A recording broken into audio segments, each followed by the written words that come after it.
The crown felt heavier than I'd imagined as I stepped through the gates of my childhood village, but not as heavy as the irony. 20 guards flanked me, their armor gleaming in the afternoon sun, while my husband, the so-called brutal warlord of the Northern Territories, rode beside me on his black destrier. The villagers who had once spat at my feet now prostrated themselves in the dirt, trembling as they recognized the girl they'd traded away for a single bag of rice.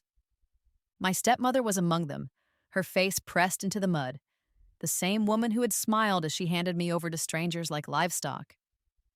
I could see her shaking, probably wondering if I remembered. Oh, I remembered everything. "Rise," I commanded, my voice carrying the authority I'd learned in the palace halls. "I want to see your faces."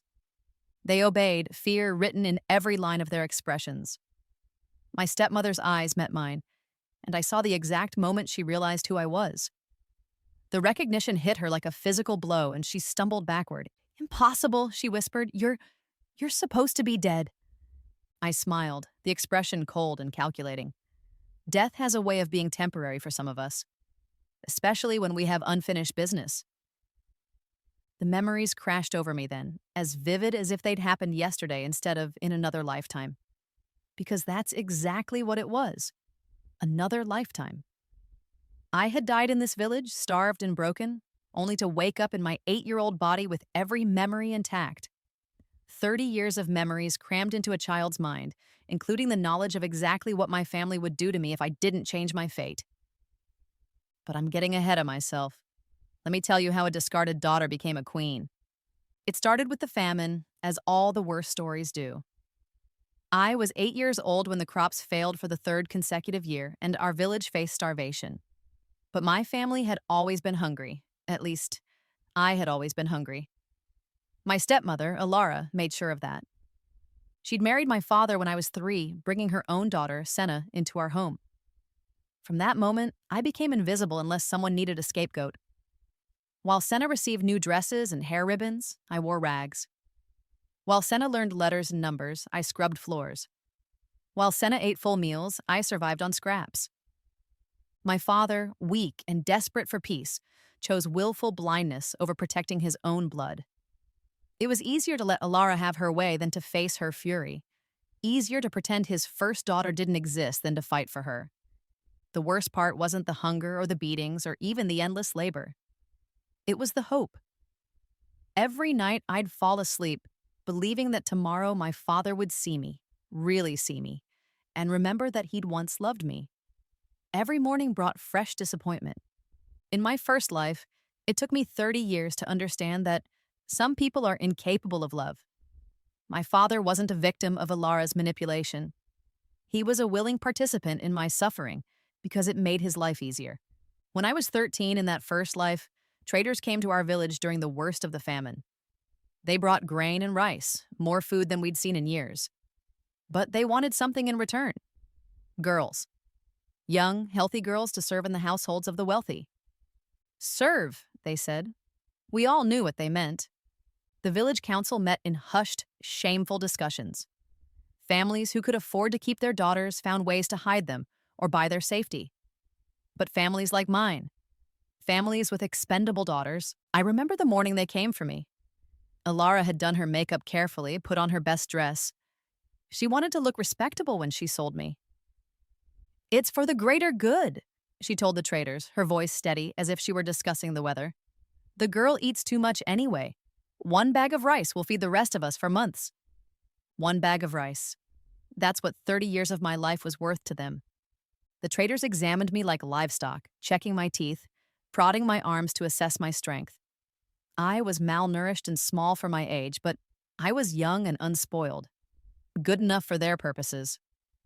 My father stood in the doorway watching. I caught his eye and saw nothing. No regret, no pain, no love. Just relief that his problem was being solved. "Papa," I whispered, still believing somehow that he would save me. He turned away. They loaded me into a wagon with 6 other girls, all of us crying, all of us knowing we'd never see home again. The last thing I saw of my village was Senna waving from the window, wearing a new blue dress bought with my freedom.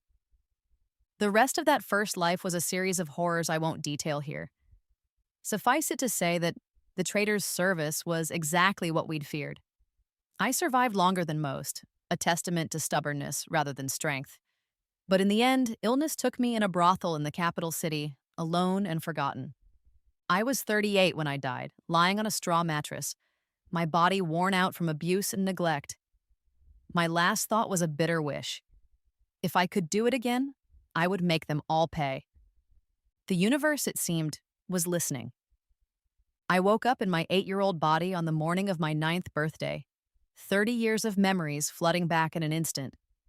At first, I thought it was a dream, the kind of vivid nightmare that feels real until you open your eyes. But as I sat up in the tiny alcove that served as my bedroom, looking at my small hands and feeling the familiar ache of hunger in my belly, I knew it was real. I had been given a second chance. The knowledge was overwhelming. I knew exactly how the next 4 years would unfold. The increasing hunger, Ilara's escalating cruelty, my father's continued indifference, and ultimately, my sale to the traders. But now I also knew something else. I knew how to change it. In my first life, I'd been a victim because I'd accepted that role. I'd believed what they told me about my worthlessness, internalized their hatred until it became my own. But 30 years of life had taught me things an 8-year-old shouldn't know. How to read people, how to manipulate situations, how to plan for the long term. I also remembered something crucial from my time in the capital. Rumors about the northern warlord. To the villagers, he was a monster. A brutal savage who conquered territories and enslaved populations. But in the brothels and taverns, where information flowed as freely as wine, I'd heard different stories. The warlord wasn't brutal, he was efficient. He conquered territories, yes, but he improved them. His lands were prosperous, his people well-fed, his laws fair if harsh. The stories of brutality came from enemies who couldn't accept that a man of common birth had risen to such power. More importantly, I remembered hearing that he was unmarried and searching for a political alliance through marriage. Not love, he was too practical for that.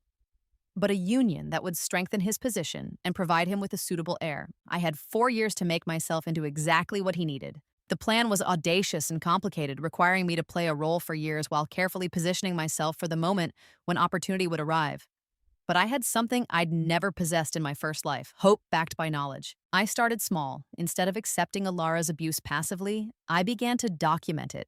Every slap, every cruel word, every time she gave my food to Senna, I memorized it all. I also began to observe the patterns of village life, identifying the key players and their motivations. The village leader, Aldrich, was a pragmatist who cared more about stability than justice. The priest, Father Marcus, was devout but weak-willed. The merchant families were primarily concerned with their own prosperity. And my father was exactly what I remembered, a coward who would always choose the path of least resistance. I couldn't change their natures, but I could learn to use them. Physical preparation was crucial too. In my first life, I'd been weak from malnutrition and ignorance. This time, I ate whatever I could find. Wild berries, roots, even insects when necessary. I exercised in secret, building the strength I'd need for what was coming. Most importantly, I began to educate myself. In my first life, I'd been illiterate and ignorant of the wider world. But I remembered enough from my years in the capital to know the basics of reading and mathematics. I practiced writing in the dirt when no one was watching, read every scrap of text I could find, and eavesdropped on every conversation that might teach me something useful. The most challenging part was the acting. For 4 years, I had to appear to be the same broken, helpless child they expected, while secretly preparing for my escape. It required a level of self-control I'd never possessed in my first life, but the alternative, living through that nightmare again, was unthinkable. As I grew older and stronger, I began to take more active steps. I befriended the village children, learning their secrets and creating a network of information. I helped the elderly with their chores, earning their trust and gratitude. I even began to assist Father Marcus with his duties, slowly gaining his confidence. Most importantly, I began to spread carefully crafted rumors about my stepfamily.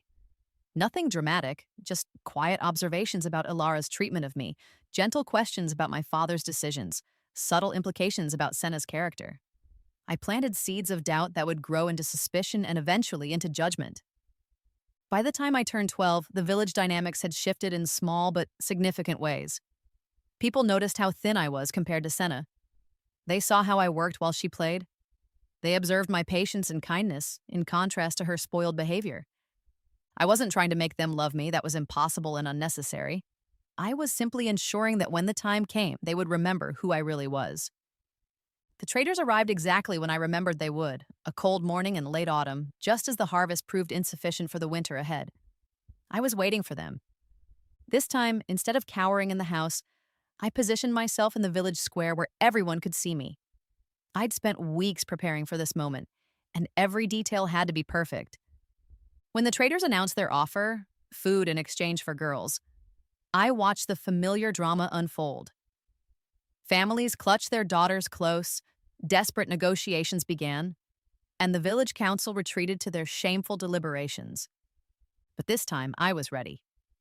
As expected, Alara emerged from our house within the hour, her face set in determined lines. She'd clearly decided that this was her opportunity to rid herself of the burden I represented. But when she looked for me, expecting to find me hiding or cowering, she found me standing calmly in the center of the square. "There she is," she called to the traders, pointing at me as if I were merchandise. "That one's available, strong enough for work, young enough to train." The trader who approached me was the same one from my first life, a thin man with calculating eyes and soft hands that spoke of easy living built on others' suffering. He looked me up and down with the same appraising gaze I remembered. But this time, I met his eyes directly. "You're the one they're offering?" he asked. "I am," I replied, my voice steady. "But I think there's been a misunderstanding." He raised an eyebrow. "Oh? My stepmother seems to think she has the authority to trade me, but she doesn't." I gestured to the gathering crowd, villagers who had been drawn by the commotion. "I'm not property to be sold. I'm a citizen of this village, and any arrangement involving me requires my consent." Alara's face flushed red. "Don't be ridiculous, child. You're my responsibility, and I've decided—" "You've decided nothing," I interrupted, my voice carrying clearly across the square. "Because you have no legal authority over me. My father is still alive, and only he can make such decisions. Assuming, of course, that's what he wants." All eyes turned to my father, who had emerged from the house looking confused and uncomfortable. He'd expected this to be handled quietly without public scrutiny. Now he was forced to declare his intentions in front of the entire village. That is," he stammered, clearly unprepared for this moment. "Of course," I continued, "there's also the question of the trade itself.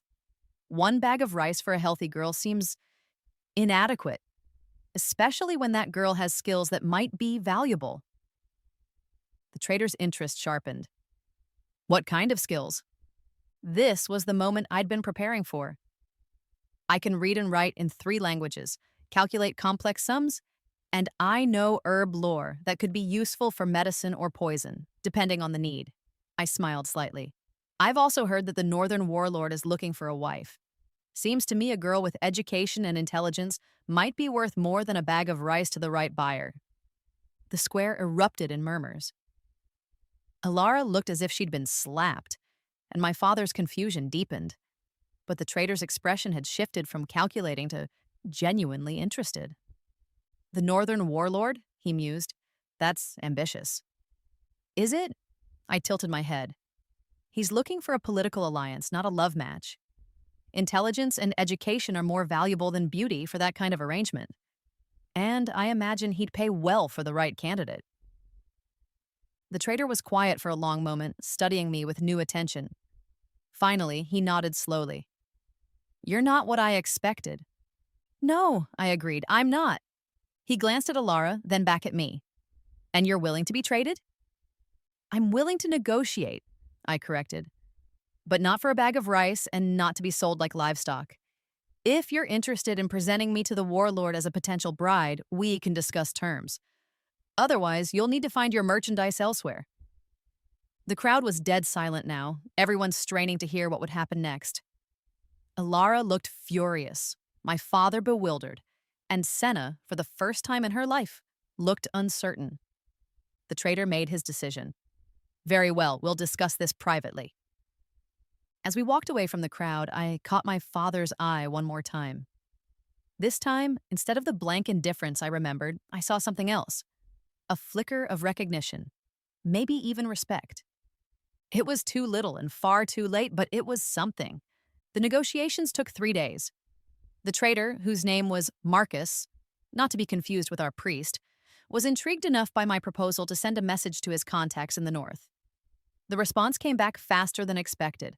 The warlord was indeed interested in meeting an educated potential bride, especially one who came with local connections that might prove useful.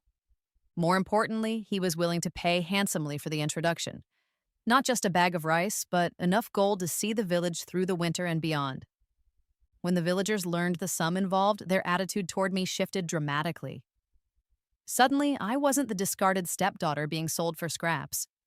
I was the girl who had secured their survival through her own cleverness. Ilara, predictably, tried to claim credit for the arrangement.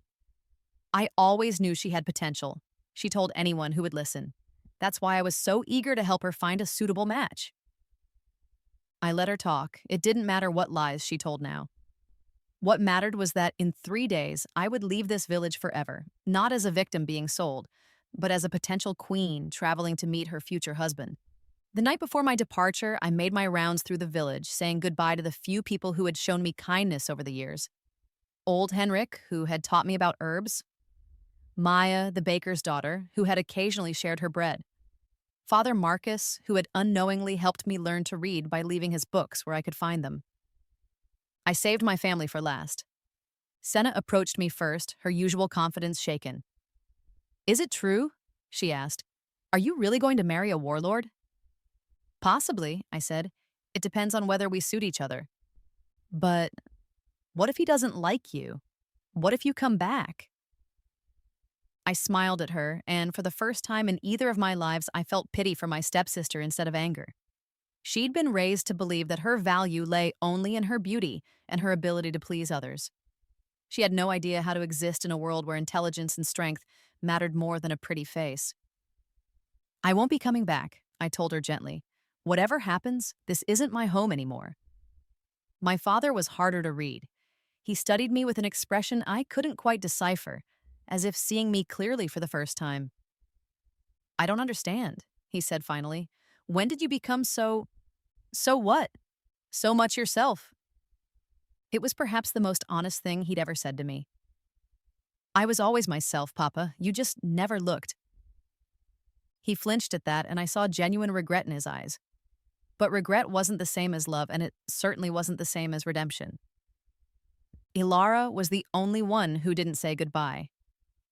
She watched from the window as I loaded my few possessions, mostly books I'd borrowed and never returned, into the trader's wagon.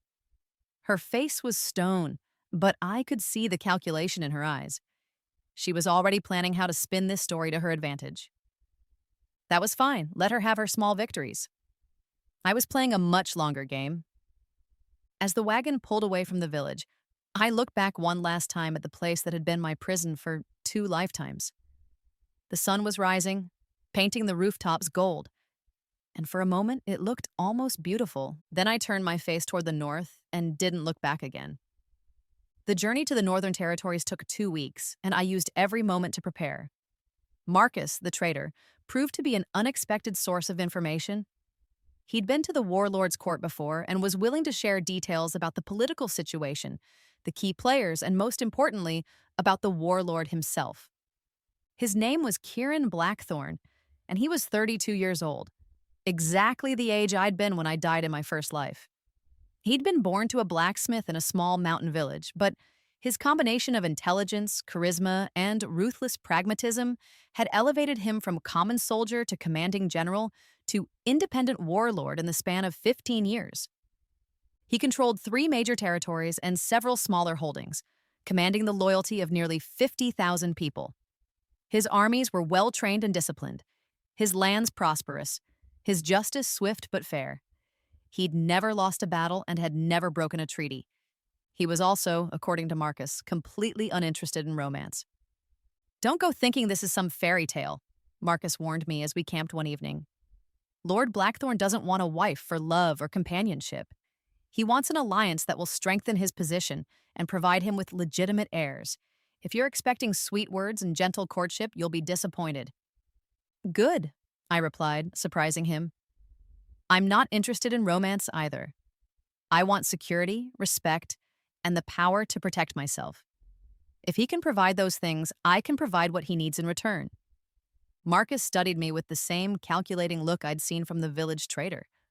You're an unusual girl. I'm a practical one, I corrected. And so is he, from what you've told me. That gives us something to build on. The closer we got to the northern territories, the more obvious it became that the rumors about the Warlord's brutality were exaggerated. The roads were well maintained and safe. The villages we passed through were prosperous and peaceful. The people seemed healthy and content, not terrorized. When we finally reached the capital city of Ironhold, I was genuinely impressed. It was larger and more sophisticated than I'd expected, with wide streets, strong walls, and buildings that spoke of wealth and planning. The people moved with purpose rather than fear, and the markets bustled with trade from across the known world. The Warlord's keep sat on a hill overlooking the city, its black stone walls both beautiful and forbidding.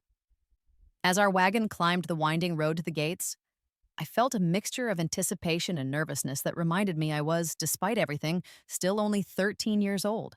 But when the guard stopped us at the gate and I announced myself as a potential bride here to meet Lord Blackthorn, I spoke with the confidence of someone who belonged here because somehow I felt like I did. The Great Hall of Ironhold Keep was built for intimidation. High ceilings, dark stone, banners hanging from the rafters like shadows. The throne at the far end was carved from a single piece of black granite, positioned to catch the light from the tall windows so that whoever sat in it would be backlit and difficult to read. It was all very theatrical, which told me something important about the man I'd come to meet. He understood the power of presentation. Kieran Blackthorn rose from his throne as I approached, and I had my first clear look at the man who might become my husband. He was tall and lean, with dark hair and darker eyes, his face more interesting than handsome. There were scars on his hands and a thin white line along his jaw that spoke of battles fought and survived. He moved with the controlled grace of a professional warrior, every gesture deliberate and economical, but it was his eyes that captured my attention. They were intelligent and assessing, missing nothing. When they focused on me, I felt as if he could see straight through to my soul. "So," he said, his voice carrying easily across the hall, "you're the village girl who thinks she can be a queen." There was no mockery in his tone, just curiosity. I appreciated that. "I'm the village girl who thinks you need a wife," I replied, matching his directness. "Whether I can be a queen remains to be seen." A hint of a smile touched his lips. "Fair enough. Tell me why I should consider you." I'd prepared for this question during the long journey north. "Because I understand what you're trying to build here, and I can help you build it better." "Oh, and what am I trying to build?" "A legacy," I said simply. "You've conquered territories and accumulated wealth, but both of those things die with you unless you have legitimate heirs to inherit them. More than that, you need political stability that comes from strategic alliances, not just military strength." He gestured for me to continue. "I can read and write in multiple languages, which means I can handle correspondence with other lords and merchants. I understand herb lore, which makes me useful for healing or other purposes. I know how to manage a household and stretch resources when necessary. Most importantly, I'm not here because I think I love you or because I want to be rescued. I'm here because I think we can help each other." Kieran was quiet for a long moment, his dark eyes never leaving my face. Finally, he stepped down from the throne and walked closer, studying me with the same intensity the traders had shown, but somehow different. He wasn't assessing my value as property. He was trying to understand who I was as a person. "You're 13 years old," he said. "Yes. Most girls your age are playing with dolls and dreaming of handsome princes. Most girls my age haven't been sold by their families for a bag of rice," I replied evenly. "Life has a way of forcing you to grow up quickly." Something shifted in his expression at that. Not pity, which I would have hated, but understanding. "Indeed it does." He circled me slowly, not in a predatory way, but with the careful attention of someone making an important decision. "What makes you think you can survive in this world?" Court politics are more dangerous than village gossip. My enemies would see you as a weakness to exploit. Let them try, I said and meant it. I've survived worse than court politics. Have you now? He stopped in front of me again. Tell me about worse. So I did. Not everything. The memories of my first life were too strange and terrible to share. But enough. I told him about growing up unwanted and unfed, about learning to be invisible when it was safer and visible when it was necessary, about discovering that survival sometimes required playing roles that others didn't expect you to understand. I told him about watching my stepmother trade me away without hesitation, and about deciding that I would never again be in a position where someone else held power over my basic survival. When I finished, he was quiet for a long time. You want security, he said finally. Yes. And respect. Yes. And you're willing to marry a man you don't love to get them. Are you willing to marry a woman you don't love to get legitimate heirs and political stability? He laughed at that, a genuine sound that transformed his entire face. Touché. He returned to his throne, but this time he sat casually, one leg thrown over the arm of the chair. It made him look younger and less intimidating. Here's what I propose, he said. You'll stay here for 1 month as my guest. No commitments, no contracts, just observation. You'll learn how this court works. Meet the key players, see if you can handle the reality of life here. At the end of the month, we'll both decide if this arrangement makes sense. And if it doesn't, then you'll leave with enough gold to live comfortably wherever you choose. You'll never have to go back to your village unless you want to. It was more generous than I dared hope for. And if it does make sense, then we'll negotiate a marriage contract that protects both our interests. His expression grew serious. But understand this. If you choose to become my wife, you're choosing to become my partner in everything.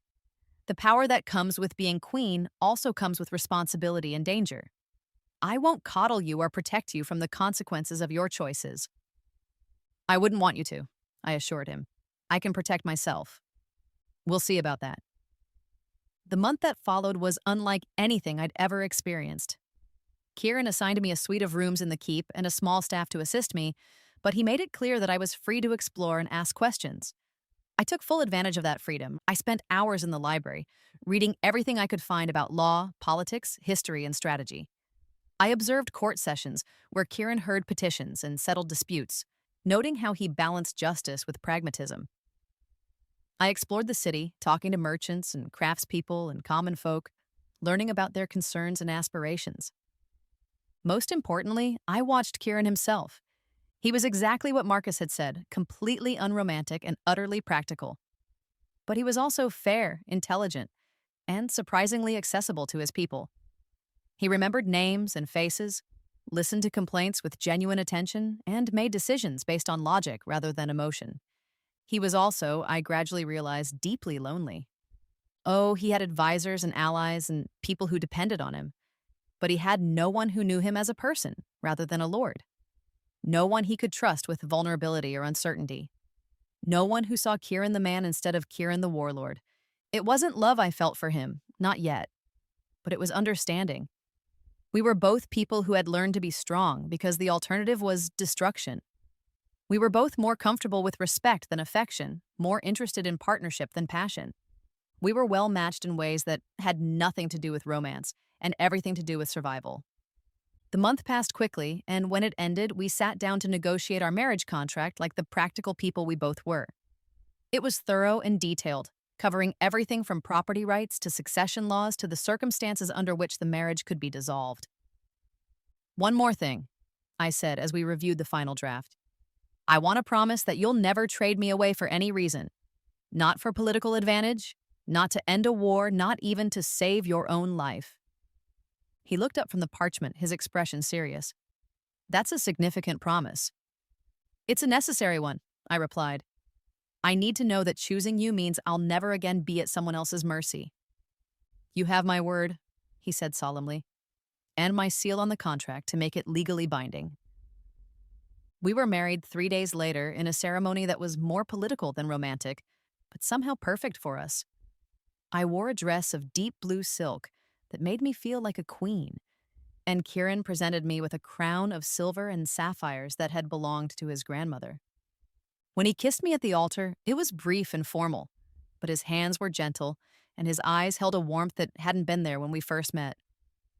That night, he came to my chambers not as a conqueror claiming his prize, but as a partner ready to begin building something together. We talked until dawn about our hopes for the future, our plans for the territories, our vision of what our partnership could accomplish. I was 13 years old, married to a man I barely knew, living in a world I was still learning to navigate. But for the first time in either of my lives, I felt safe. I felt powerful. I felt like I was exactly where I belonged. 5 years passed in what felt like a blink of an eye.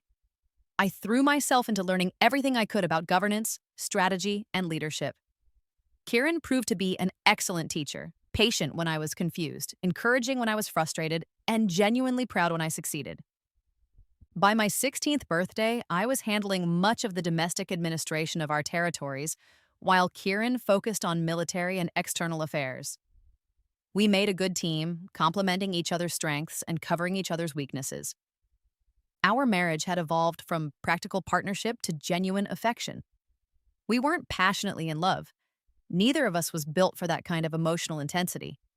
But we trusted each other completely and enjoyed each other's company. More importantly, we shared the same vision for our future and worked together to achieve it.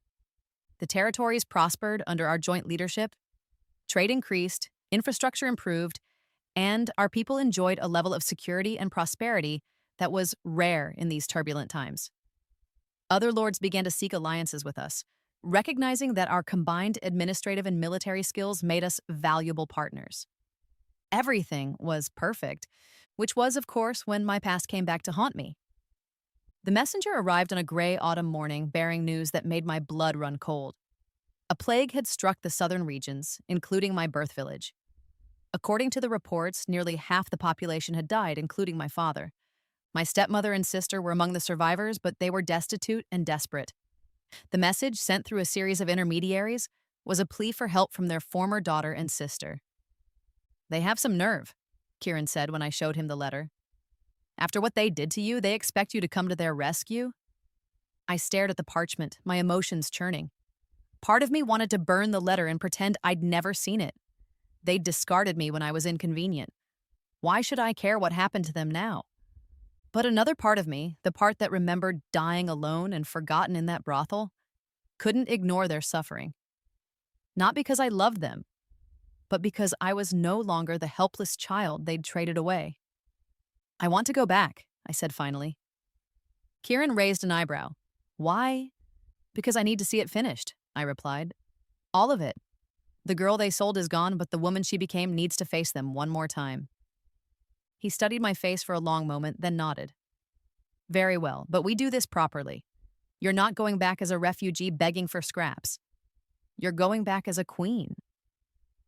And so, 5 years after leaving my village in a trader's wagon, I returned at the head of a royal procession. 20 guards, 6 wagons of supplies, and enough wealth on display to feed the entire region for a year. The village had indeed been devastated by plague. Buildings stood empty, fields lay fallow, and the few survivors moved like ghosts through streets that had once bustled with life. It was heartbreaking to see, and despite everything they'd done to me, I felt genuine sympathy for their suffering. But sympathy wasn't the same as forgiveness. The house where I'd grown up was still standing, though it looked smaller and shabbier than I remembered. When my stepmother emerged to see what the commotion was about, I saw that the years had not been kind to her. She was thin and worn, her beauty faded, her clothes patched and threadbare. For a moment, she didn't recognize me. Then, understanding dawned, and her face went white with shock. "Mira?" she whispered. Is it really you?" "Hello, Ilara," I said calmly. "I heard you needed help." Senna appeared behind her mother, and the transformation in her was even more dramatic. The spoiled, pretty girl I remembered had become a haggard woman, old before her time. Hardship had stripped away her softness and left only desperation. "Sister," she said, her voice breaking on the word, we heard you were married, but we never imagined." "That I would become a queen?" I finished. "No, I suppose you didn't." The villagers were gathering now, drawn by curiosity and hope. I recognized some faces, though many were missing, claimed by plague or starvation. Those who remained looked at me with a mixture of awe and desperate hope. Old Henrik was among them, leaning heavily on a walking stick, his eyes bright with recognition, and something that might have been pride. "Little Mira," he said softly, "look what you've become." "Look what I always was," I corrected gently. "You just had to know how to see it." I dismounted from my horse and walked toward the crowd, Kieran beside me, his presence both protective and commanding. The villagers parted before us like water, their eyes wide with disbelief. "I've come to help," I announced, my voice carrying clearly across the square. "But first, I think we need to have a conversation about the past." I turned to face Alara directly. "Do you remember the last thing you said to me before I left?" Her lips trembled. I I don't. "You said I ate too much anyway," I continued, my voice steady and clear. "You told the traders that one bag of rice would feed the rest of your family for months. Do you remember that?" The crowd murmured, shifting uncomfortably. Some of them had been there that day, had witnessed the transaction, had said nothing. "I was a child," I continued, "hungry and desperate for love, willing to believe that somehow I deserved the treatment you gave me. But I wasn't worthless, was I? I was just inconvenient." Tears were streaming down Alara's face now. "Please," she whispered. "We were starving. We had no choice." "There's always a choice," I replied. "You chose to save yourselves by sacrificing me. Just as my father chose his own comfort over his daughter's welfare. Just as this village chose to look the away rather than speak up for a child who couldn't protect herself." The silence that followed was deafening. I could see shame and guilt written on the faces around me, but also hope. They were waiting to see what I would do with the power I now held. "But," I continued, my tone softening slightly, "I didn't come here for revenge. I came here because suffering is suffering, regardless of who experiences it. And because the woman I've become is not the kind of person who lets people starve, even people who wronged her." I gestured to the wagons behind me. "I've brought food, medicine, and supplies to help you rebuild. Enough to see you through the winter and into spring planting. But this aid comes with conditions." Aldrich, the village leader, stepped forward. He was older now, grayer, but still trying to project authority. "What conditions, my lady?" "First," I said, "full accounting of what happened during the plague. Who died, who lived, what resources remain, what debts are outstanding. I need to understand the full scope of the problem before I can solve it. Second, anyone who wants to leave, to seek opportunities elsewhere, will be given safe passage and enough supplies to start over. This village has always been small and isolated. Some of you might be happier in larger towns or cities where there are more opportunities. Third," I looked directly at Alara, "those who wronged me will acknowledge it publicly and make amends. Not for my satisfaction, but so that everyone understands that actions have consequences, even if those consequences take years to arrive." Alara fell to her knees in the mud, her composure finally breaking completely. "I'm sorry," she sobbed. "I'm so sorry, Mira. I was wrong. I was cruel. I was selfish. I destroyed your childhood because I was weak and afraid and jealous." "Jealous?" I asked, genuinely surprised. "Your father loved you," she said through her tears. "Even after I came, even after Senna was born, I could see it in his eyes when he looked at you. You were his first child, his daughter, and no matter what I did, I could never make him love Senna the way he loved you. So I made sure he couldn't love you at all."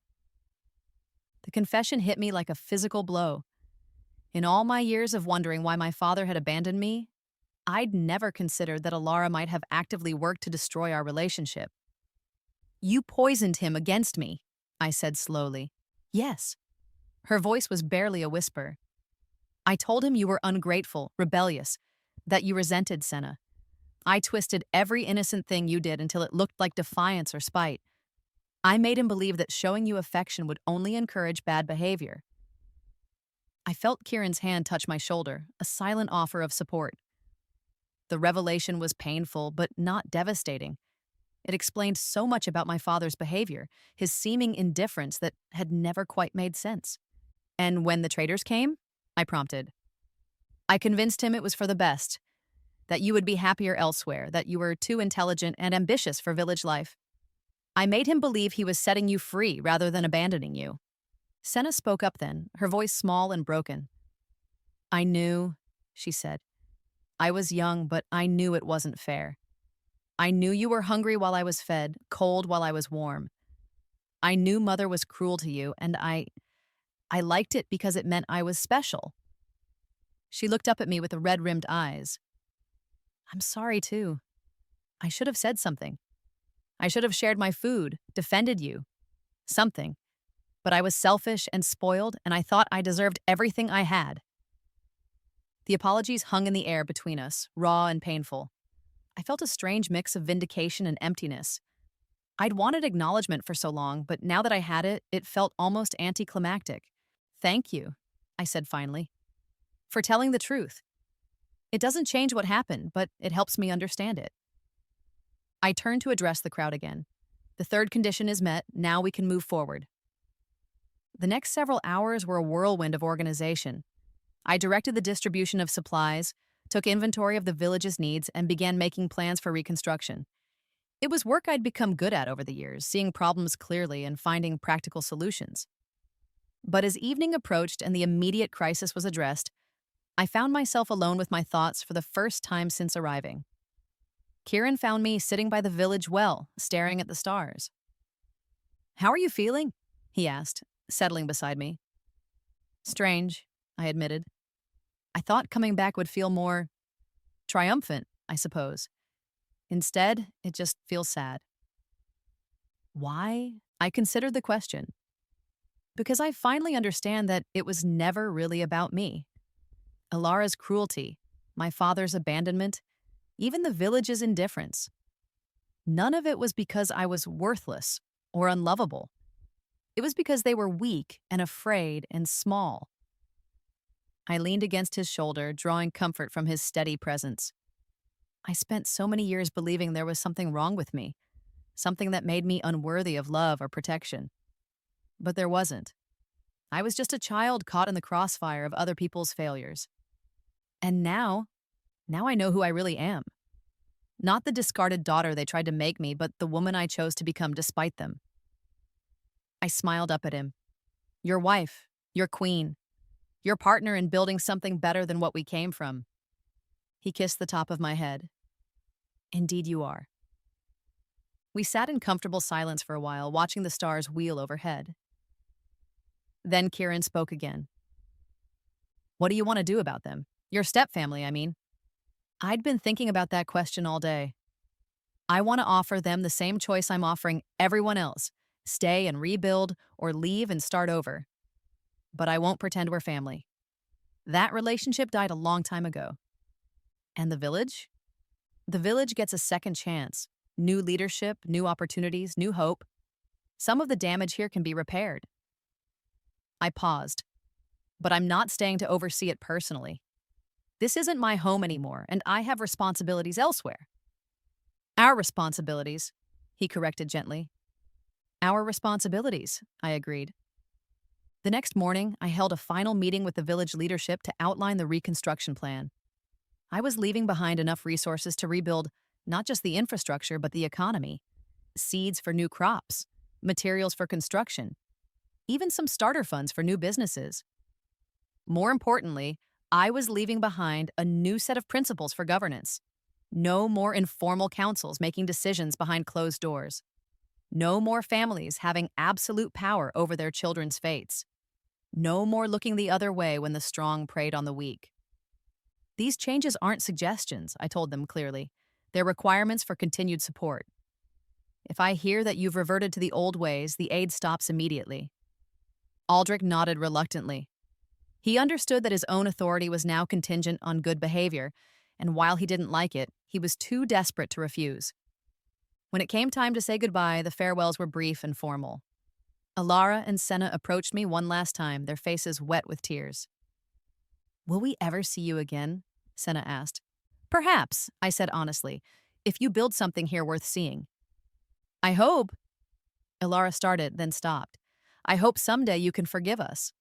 I considered that for a moment. I hope someday you can forgive yourselves, I replied. That's not my burden to carry anymore.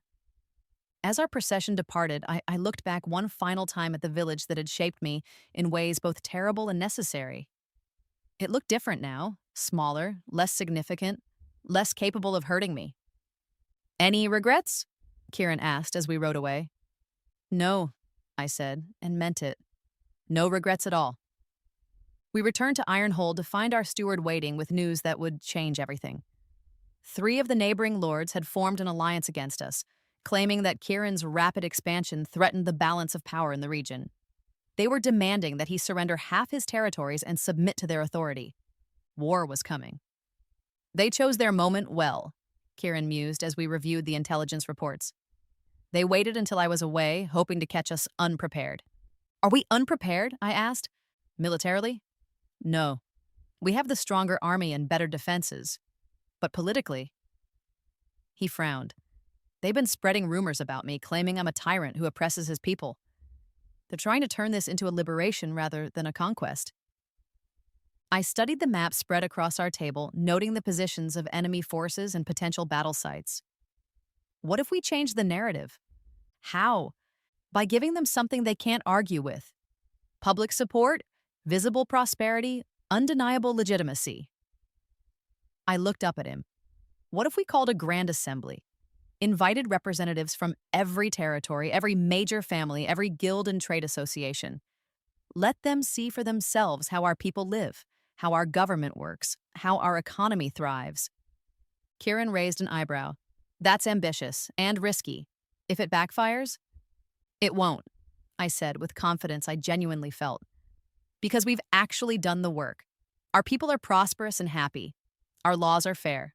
Our administration is efficient. We just need to make sure everyone knows it. The Grand Assembly took 2 months to organize, but it was worth every moment of effort. Representatives came from across the known world, lords and merchants, scholars and craftsmen, diplomats and soldiers. For 2 weeks, they toured our territories, observed our courts, met with our people. The results exceeded even my optimistic expectations. By the end of the assembly, not only had we gained the explicit support of dozens of neutral parties, but several members of the enemy alliance had quietly approached us about switching sides. The war, when it finally came, lasted less than a month. 2 of the 3 enemy lords surrendered without a fight rather than face the combined forces arrayed against them. The third, too proud to admit defeat, was captured after a brief siege and exiled to the far south. In the aftermath, as we consolidated our expanded territories and integrated new populations, I realized that something fundamental had shifted. We were no longer just regional powers. We were the foundation of something much larger. An empire, perhaps, or at least a kingdom worth the name.